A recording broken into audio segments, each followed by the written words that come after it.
शास्त्रों के अनुसार चंद्र ग्रहण के बाद दान पुण्य करने का और गंगा आदि स्नान करने का बड़ा ही महत्व है। शास्त्रों के अनुसार कहा जाता है, जो व्यक्ति चंद्र ग्रहण के बाद स्नान नहीं करता, उसके जीवन में राहु काल प्रवेश कर जाता है, शनिदेव उसके पीछे लग जाते हैं और उसके पूरे कुल का विनाश कर देते हैं। इसीलिए चंद्र ग्रहण के दौरान नहाते समय नहाने वाली बाल्टी में पानी में डाल लेना यह एक चीज, और स्नान जरूर करना। देखिए, आज हम आपको बताएंगे कि ग्रहण के दौरान कैसे स्नान करना चाहिए और कब स्नान करना चाहिए, किस समय स्नान करें ताकि ग्रहण का प्रभाव आपके जीवन पर ना पड़े। ग्रहण में नहाना बहुत ही आवश्यक है, लेकिन कब नहाना चाहिए ये हम आपको बताएंगे। आज का वीडियो बहुत ही सुंदर है, इसलिए अंत तक बने रहना और एक लाइक जरूर करें। और हां, कमेंट बॉक्स में अपनी राशि भी डाल दीजिएगा। यदि हमारे पास कोई उपाय होगा तो वहां आकर हम आपके कमेंट के रिप्लाई में बता देंगे। दोस्तों, पहले हम नहाने का तरीका बताएंगे, फिर आपको ग्रहण के दौरान नहाने वाली प्रक्रिया बताएंगे। तो अब चलिए जानते हैं नहाने के प्रकार कैसे होते हैं। आइए शुरू करते हैं। दोस्तों, आज हम आपको बताएंगे एक सामान्य सी जानकारी, व्यक्ति विशेष और हर व्यक्ति से जुड़ी ये जानकारी है जिसको जानने के बाद आप भी अचंभित होंगे कि अगर आप अपने जीवन में धन हानि का सामना कर रहे हैं, परिवार में कलह का सामना कर रहे हैं, तो उसका एक छोटा सा कारण है आपके नहाने की आदत। जी हां दोस्तों, इसी के बारे में हम बताएंगे कि नहाने के तुरंत बाद व्यक्ति को भूलकर भी इन कामों को नहीं करना चाहिए, अन्यथा उनके घर में कंगाली बर्बादी देखने को मिलती है। और दोस्तों, चाहे कुछ भी हो जाए, भूलकर भी ऐसे स्नान कभी मत करना, नहीं तो आपका परिवार बर्बाद हो जाएगा। दोस्तों, इसका सीधा सीधा कारण होते हैं हम स्वयं कुछ ऐसी गलतियां करते हैं जिनकी वजह से हमें परेशानियां देखने को मिलती है। दोस्तों, जीवन की मुश्किलों को दूर करने के कई उपाय अब तक आपने सुने होंगे।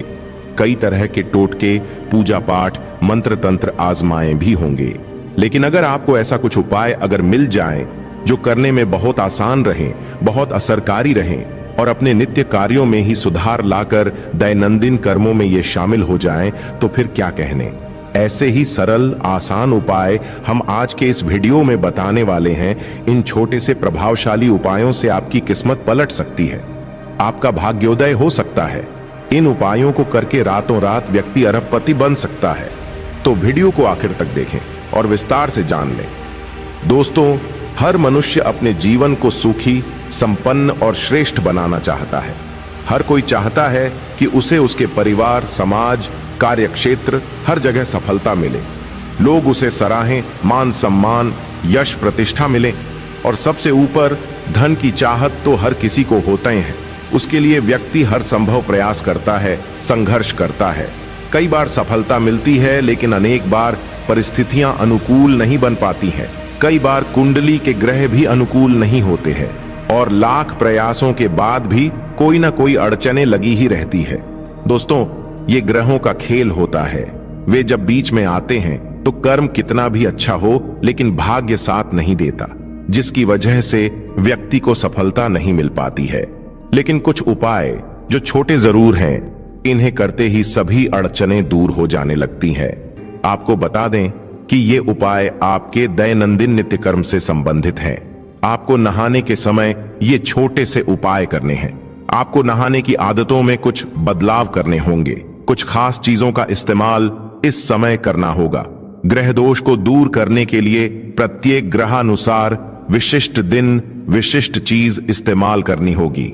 दोस्तों, धर्म ग्रंथों के अनुसार स्नान एक अहम कार्य है। यदि ये आध्यात्मिक नियमों के अनुसार किया जाए तो ही फलदायी होता है।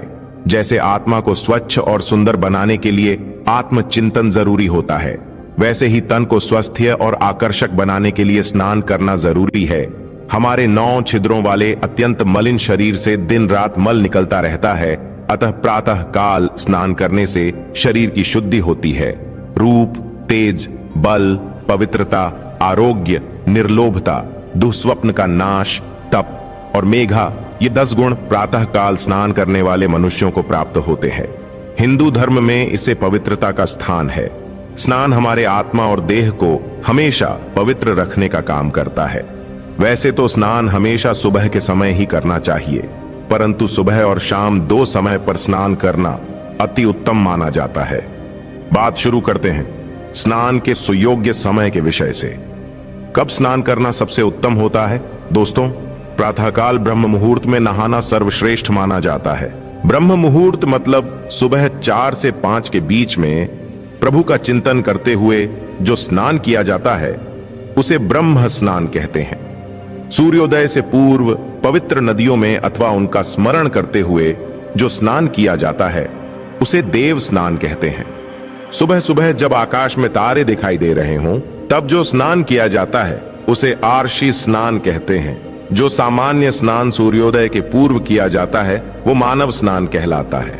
और जो स्नान सूर्योदय के बाद चाय नाश्ता करने के बाद 8-9 बजे तक या उसके बाद किया जाता है वो दानव स्नान कहलाता है। शास्त्रों के अनुसार हमें ब्रह्म स्नान, देव स्नान या आर्षि स्नान ही करना चाहिए। यही उत्तम स्नान है। यदि सूर्य ग्रहण या चंद्र ग्रहण का दिन हो तो ग्रहणोपरांत रात के समय भी स्नान करना चाहिए। दोस्तों, दानव स्नान आपको बिल्कुल भी नहीं करना चाहिए। ये जीवन में दुर्भाग्य लाता है। अगर आपके भी जीवन में बहुत सारी मुसीबतें आ रही हैं, उन्नति रुक गई है, आर्थिक हालात खराब हो गए हैं, तो आज के बाद आप दानव स्नान बिल्कुल ना करें। स्नान की क्रिया विधि के भी कुछ नियम होते हैं।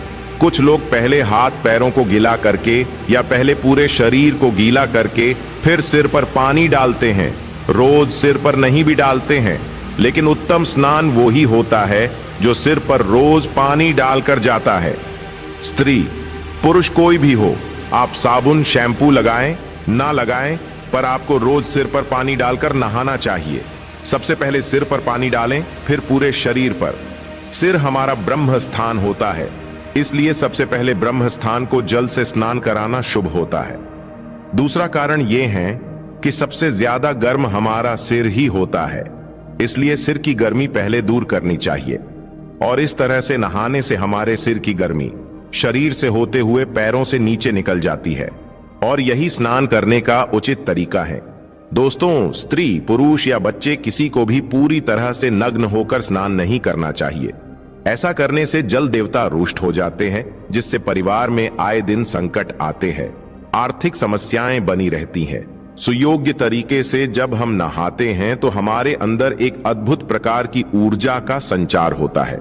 और नहाने के पानी में अगर हम कुछ उपाय करते हैं तो बीमारियों से, आर्थिक तंगी से छुटकारा मिलता है। शास्त्रों में स्नान के समय करने हेतु अनेक उपाय बताए गए हैं, मंत्र जाप बताए गए हैं। नहाते समय बोलिए ये एक सरल मंत्र, दूर हो जाएगा बुरा समय। आपको बता दें कि ये स्नान मंत्र है, गंगे च यमुने चैव गोदावरी सरस्वती नर्मदे सिंधु कावेरी जलस्मिन सन्निधिं कुरु। इस मंत्र का जाप रोजाना स्नान करते समय करें, आपका अच्छा समय शुरू हो जाएगा। दोस्तों, गंगा जी में स्नान करने से सात्विकता और पुण्य लाभ प्राप्त होता है। भारत की अनेक धार्मिक अवधारणाओं में गंगा नदी को देवी के रूप में दर्शाया गया है। मान्यता है कि गंगा में स्नान करने से मनुष्य के समस्त पापों का नाश होता है। लोग गंगा के किनारे ही प्राण विसर्जन या अंतिम संस्कार की इच्छा रखते हैं तथा मृत्यु पश्चात गंगा में अपनी राख विसर्जित करना मोक्ष प्राप्ति के लिए आवश्यक समझते हैं। लोग गंगा घाटों पर पूजा अर्चना करते हैं और ध्यान लगाते हैं। गंगा जल को पवित्र समझा जाता है, इसे अमृत समान माना गया है। नहाने के पानी में गंगा जल डालकर स्नान करने से गंगा स्नान समान ही फल प्राप्त होते हैं। गंगा पूजन एवं स्नान से रिद्धि सिद्धि, यश, सम्मान आदि की प्राप्ति होती है। समस्त पापों का क्षय होता है। मान्यता है कि ऐसे स्नान से मांगलिक दोष से ग्रसित जातकों को विशेष लाभ मिलता है। अशुभ ग्रहों का प्रभाव समाप्त होता है। और स्नान के तुरंत बाद आप अगर सूर्य को जल अर्पित करते हैं तो मान सम्मान की प्राप्ति होती है। वैज्ञानिक दृष्टि से भी इसे देख जाएं तो सुबह सुबह जल्दी उठने से ताजी हवा मिलती है। उगते सूर्य की हल्की कोमल किरणें स्वास्थ्य को लाभ पहुंचाती हैं। दोस्तों, जब आप सुबह सूर्य देवता को अर्घ्य दें तब तांबे के एक लोटे में शुद्ध जल लेकर उसमें साबुत लाल मिर्च के 21 बीज डाल दें। इसके बाद फिर वो जल सूर्य देवता को चढ़ाएं। जल चढ़ाते समय सूर्य मंत्र का जाप करें। मंत्र है ओम सूर्याय नमः। आज के लिए बस इतना ही। कमेंट में जय मां लक्ष्मी, जय विष्णु देव जरूर लिख दें।